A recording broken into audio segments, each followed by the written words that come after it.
At sa pagkakataong ito mga kapatid, ating sasagutin na naman ang matagal ng banat ng INC sa pananampalatayang Katoliko. At kahit matagal ng paulit-ulit nila na banat, alam niyo naman, ang kasinungalingan, pag ito'y palaging inulit-ulit, magmukha talagang parang katotohanan, lalo na sa ating mga kapatid, kulang ang kaalaman. So, meron silang mga aklat Katoliko na ginagamit tulad nito, no, na mga aklat Katoliko. At dapat ang mga Katoliko, lalo na mga CFD, ay meron talagang ganitong mga aklat dahil ginagamit ito ng mga ministro para sa pananampalatayang Katoliko kung saan ginagamit nila para pagtsaptsapin, lalo na sa usaping doktrina sa pagsamba ng mga larawan o mga santo. Tulad dito mga kapatid. Aling aklat pa ng Iglesia Katolika ang nagpapatutuon na sa kanila po talagang merong pagsamba na isinasagawa sa mga larawan. Dito po sa kanila paring aklat, sa Early Christian Art, ang sumulat po nito ay isang paring Hiswita, si Edward Sindicos. Sa pahina 151, sa pagkakaliwat na po sa Pilipino ko babasahin. Bilang pagsunod sa iba pang mga tagapagturo, ipinakita din naman ni Tomas Aquinas sa kahangahangang bahagi ng kanyang Summa Theologica ang kanyang pagkaunawa sa di makatwirang bagay ukol sa kulto ng larawan at ang iniuukol na pagsamba. Kapag ang sino man ay bumaling sa larawan, sabi niya, sa dahilang yaon ay isang bagay, maaaring guhit kamay o estatwa, hindi na uukol doon ang pagsamba. Subalit, kung ang sino man ay bumaling doon bilang isang larawan ni Kristo, yaon ay karapat dapat pag-ukulan ng gayunding pagsamba na iniuukol kay Kristo mismo. Yamang si Kristo ay sinamba na may kapakumbabaang pagpipitagan, dapat lamang na ang kanyang larawan man ay marapat sambahin ng may kalakip na kapakumbabaang pagpipitagan. Sa makatwid ay alinsunod mismo sa kanila, kapatid na Edgar, napansin sana ng ating mga taga-subaybay na hindi po mapasusubalian na sa Iglesia Katolika ay talagang may isinasagawang pagsamba sa mga larawan. At yan ay ayon mismo sa kanilang aklat. Dapat lamang anya na ang kanyang larawan, yun daw larawan po ni Kristo, ay marapat sambahin ng may kalakip na kapakumbabaan na may pagpapitagan. Yon ang ginagamit ng mga ministro ni Felix Manalo. Sa kanilang mga propaganda, sa kanilang programa, at sa kanilang pandoktrina, pinag-chap-chap nila ang mga aklat Katoliko. So, makilang ulit na po mga kapatid na napatunayan natin sa ating pagsagot yung taktika ng Iglesia ni Kristong tatag ni Felix Manalo sa kanilang paggamit sa mga aklat Katoliko bilang referensya laban sa atin na sa katotohanan ay nagiging diferensya talaga. Bakit?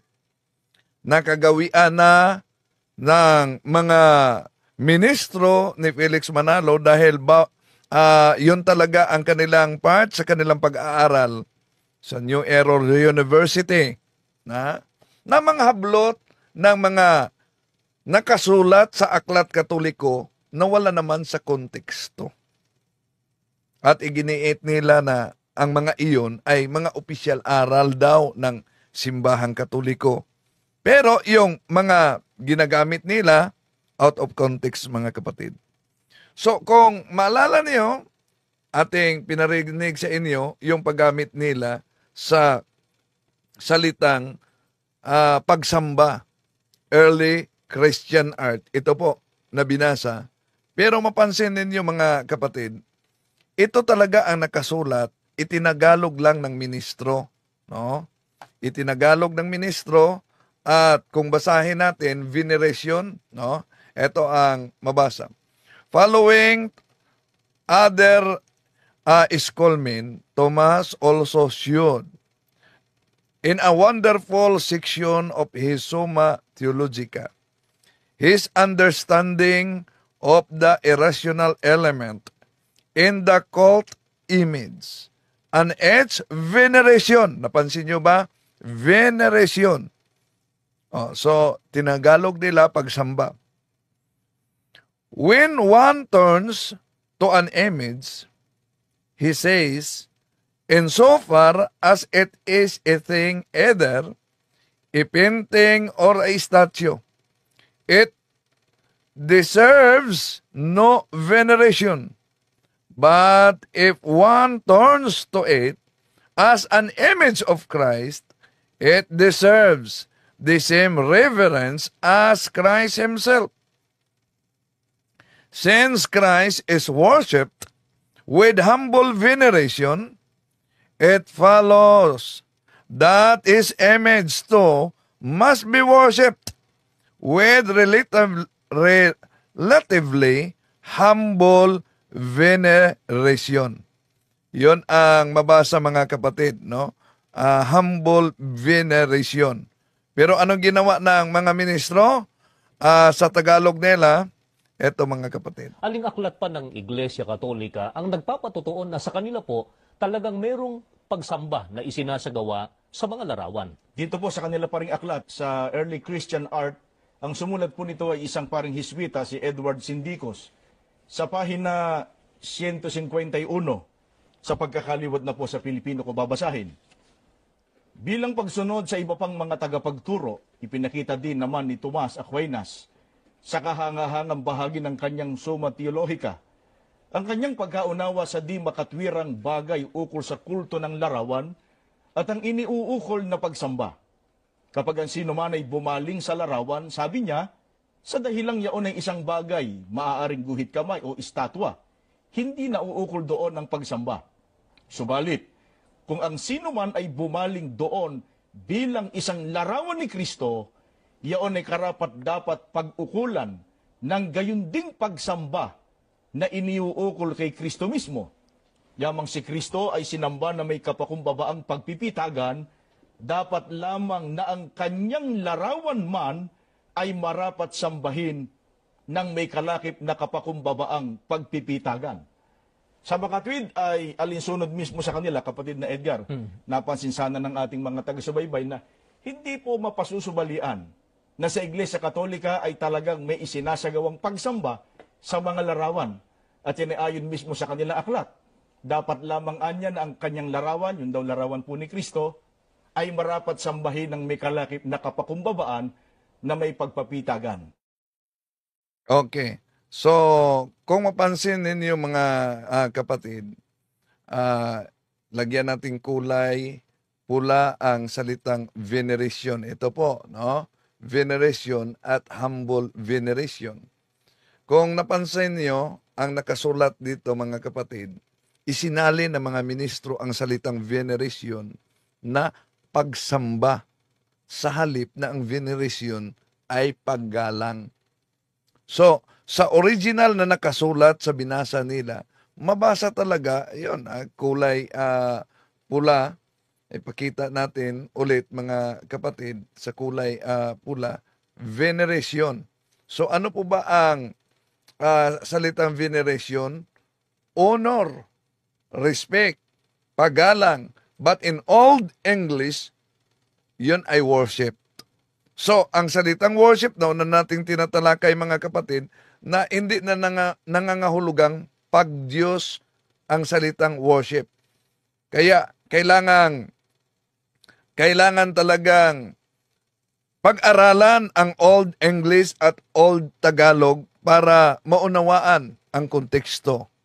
Pero ang tanong, batay sa aklat na ito, ibig po ba sabihin na ang mga imahe ay dinyos na natin? Ano po ba ang layunin kung ituloy lang natin ang pagbasa sa sulat ni St. Thomas de Aquino?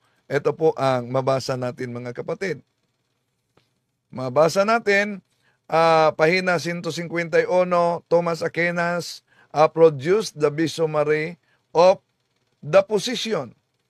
He said that the picture could reasonably be employed like books to instruct the uneducated, to remind people of the mystery of the incarnation and of the example of the saints, and to inspire devotion which arises more easily from what we see than from what we hear.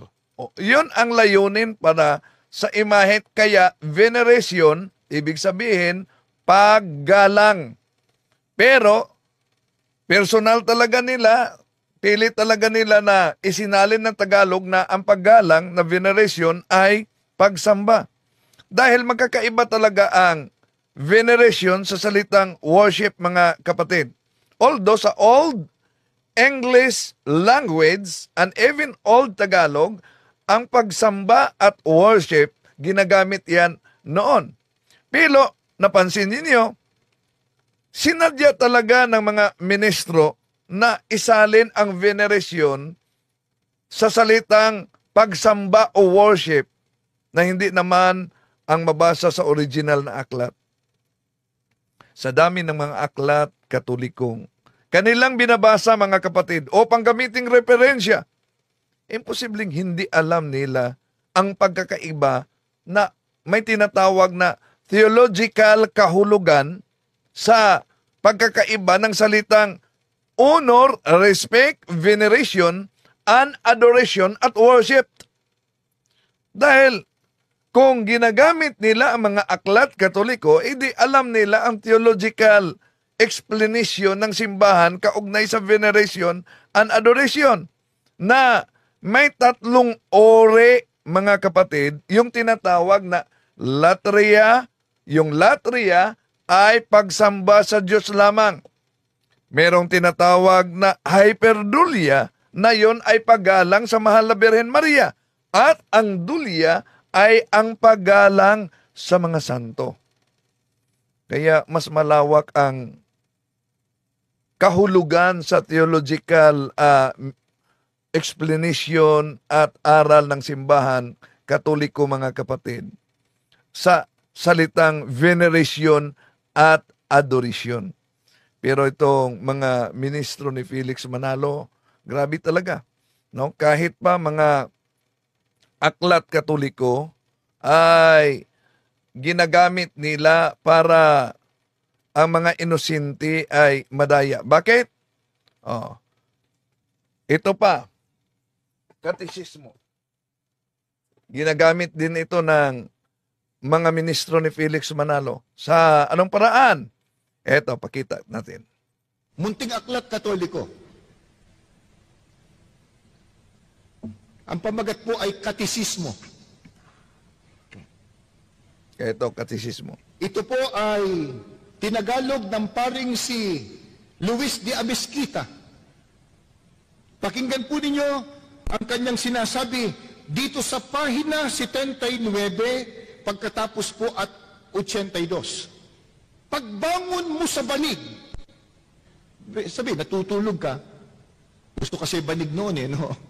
Ngayon, hindi na yata uso banig Pagbangon mo sa banig, agad kang manikluhod sa harap ng isang krus o isang mahal na larawan.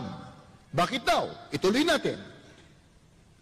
Kung maninikluhod ka sa tapat ng altar, magwika ka ng ganito, sinasamba kita.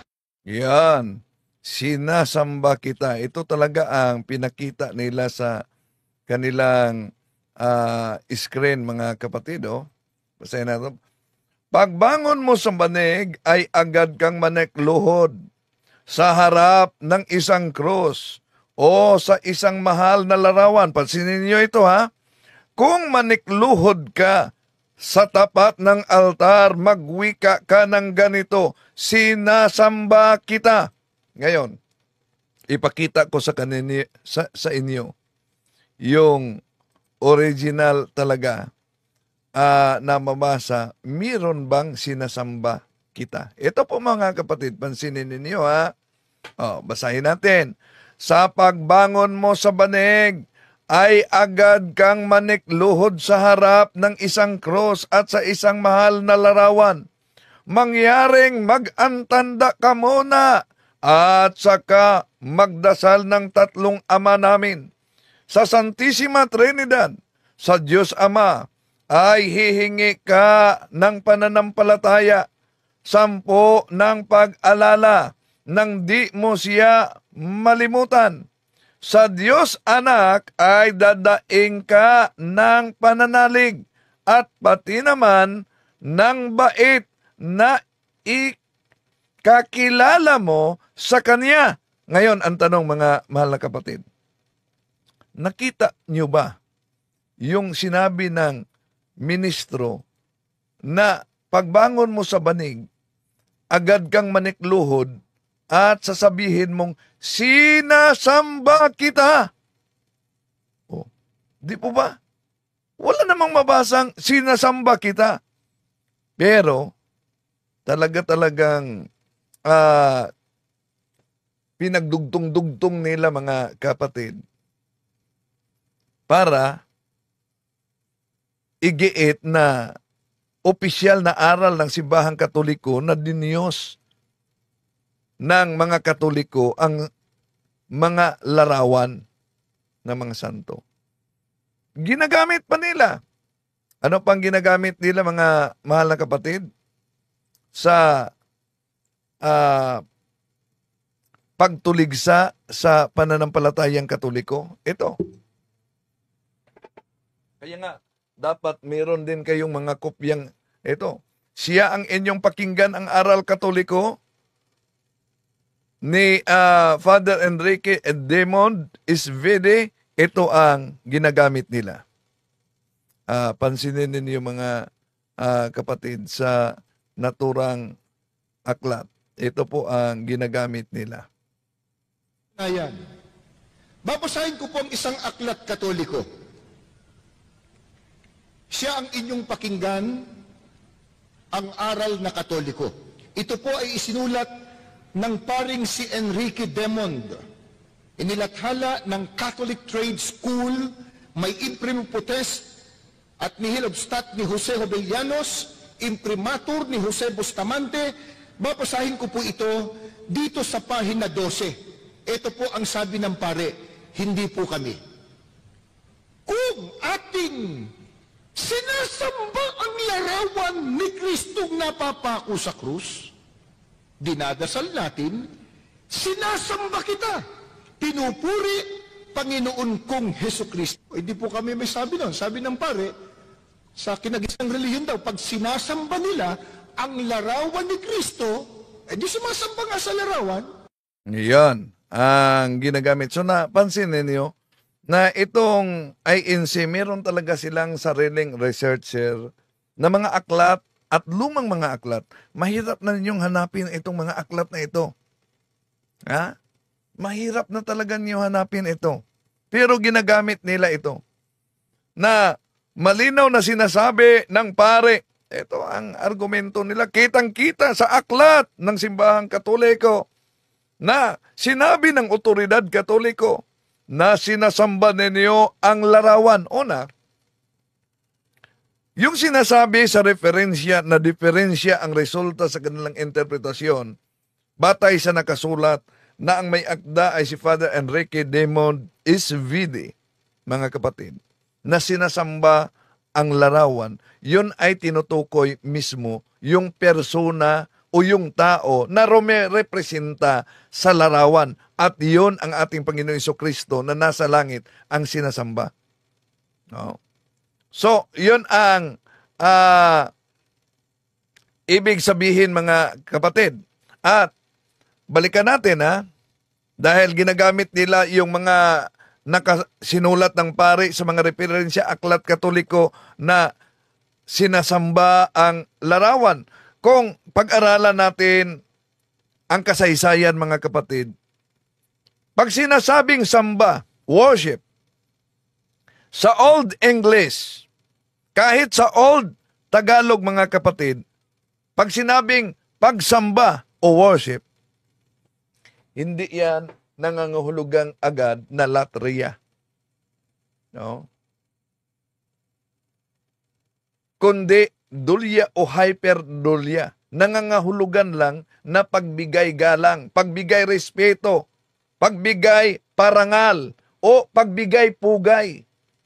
Yun ang ibig sabihin na salitang Old Tagalog, Lumang Tagalog sa salitang pagsamba.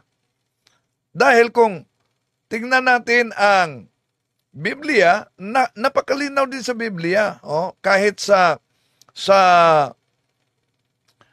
King James Version na gumagamit ng Old English. Ito mabasa natin sa 1 Chronicles chapter 29 verse 20. And David said to all congregations, "Now bless the Lord your God." And all the congregation blessed the Lord your God of their fathers, and bowed down their heads, and worshipped the Lord and the King. Ngayon, dahil sa King James Version, mabasa ang salitang worship the Lord and the King. Ibig ba sabihin na ang hari at ang Diyos ay magkatulad, na sila'y sambahin bilang Diyos? Dahil sa ang dating Biblia, ang salin ay ganito ang mabasa natin, mga kapatid. At sinabi ni David sa buong kapisanan, "Ngayon, purihin ninyo ang Panginoon ninyong Diyos." At ang buong kapisanan ay pumupuri sa Panginoon na Diyos ng kaniyang mga magulang, at iyuyukod ang kanilang mga ulo at sumamba sa Panginoon at sa hari. Ano daw? Sumamba sa Panginoon at sa hari. Tanong, dahil ba ginamit ang salitang pagsamba, ibig ba sabihin adoration na yan? Hindi, dahil kung tignan natin ang Good News Bible, ang salin diyan sa 1 Chronicles chapter 29 verse 20 ay ganito. And David commanded the people, "Praise the Lord your God," and the whole assembly praised the Lord and God of their ancestors, and they bowed low and gave honor to the Lord and also to the King. See?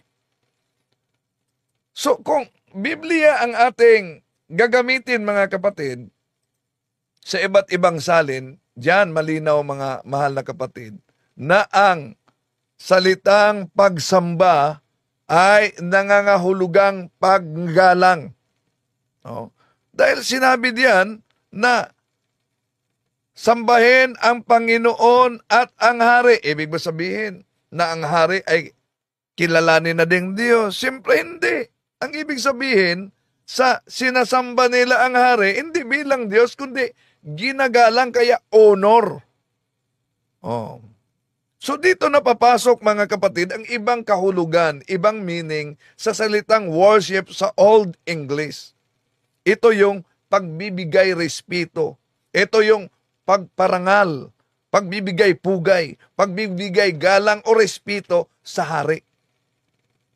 So, diyan malalaman natin, mga kapatid, sa bagong translation, sa parihong talata, kung tingnan natin sa Joshua, meron ding salitang worship diyan. Ito, mabasa natin. Joshua chapter 5, verse 14, King James Version. And he said, "Nay, but as captain of the host of the Lord am I now come." And Joshua fell on his face to the earth, and did worship, and said unto him that saith, "My Lord," unto his servant. So, ang mabasa diyan, worship. Pero sa parehong talata, ito bang worship na ito, ano ang translation, mga kapatid? Dahil si Joshua nagpatira pa sa lupa. Ano daw? Sumasamba sa harapan ng kapitan sa hukbo ng Panginoon. Ngayon, dahil ang mabasa sa Josue Kapitulo 5:14, si Josue sumasamba sa kapitan ng hukbo ng Panginoon. Ibig ba sabihin na diniyos na ni Josue ang kapitan sa hukbo ng Panginoon? Hindi. Ang ibig sabihin, ginagalang niya, nagbigay galang o respeto sa kataas-taasang kapitan ng hukbo ng Panginoon. Kaya ang translation sa King James Version na worship, pagdating sa New International Version, ay ito na ang mabasa. Neither he replied, but as a commander of the army of the Lord, I have now come. Then Joshua fell face down to the ground in reverence and asked him, what message does my Lord have for this servant? So, reverence ang ginamit. Honor. So, dito pa lang mga kapatid, mag-ingat talaga sa mga aklat na ginagamit nito mga anti-katoliko. Dahil basta lang makagamit sila, makakita sila sa salitang pagsamba sa mga aklat katolikong pinagtagpi-tagpi nila, yon ginagamit nila para makahikayat sa mga miyembrong magiging kaanib nila. So, yung ipinakita nating mga talata, mga kapatid, na direktang sinasabing, sinasamba ang kapwang tao, halimbawa, yung kapitan, yung hari. Diyan papasok sa Latin ang kahulugang dulya. At yon ay paggalang, yon ay pagrespeto, yon ay parangal. No? At sa Old English, tinatawag worship. Sa Old Tagalog, pagsamba. Pero mga mahal na kapatid, huwag kayong malito kung sinasabi sa Biblia na sinasamba ang ibang tao, pero ang sinasabi din sa Biblia na Diyos lang ang dapat sambahin dahil hindi iyan nagkukontrahan. Yung salitang pagsamba tulad sa propeta David, si propeta Daniel, sinasamba ni Nabucodonosor, di po ba? Hindi ibig sabihin na diniyos na. Kaya yon, mag-ingat mga kapatid. Yung kanilang argumento na tayo mga Katoliko, maraming mga Diyos, hindi. Ang opisyal nating aral ay ganito. Catechism of the Catholic Church 2132. The Christian veneration of images is not contrary to the first commandment, which prescribes idols.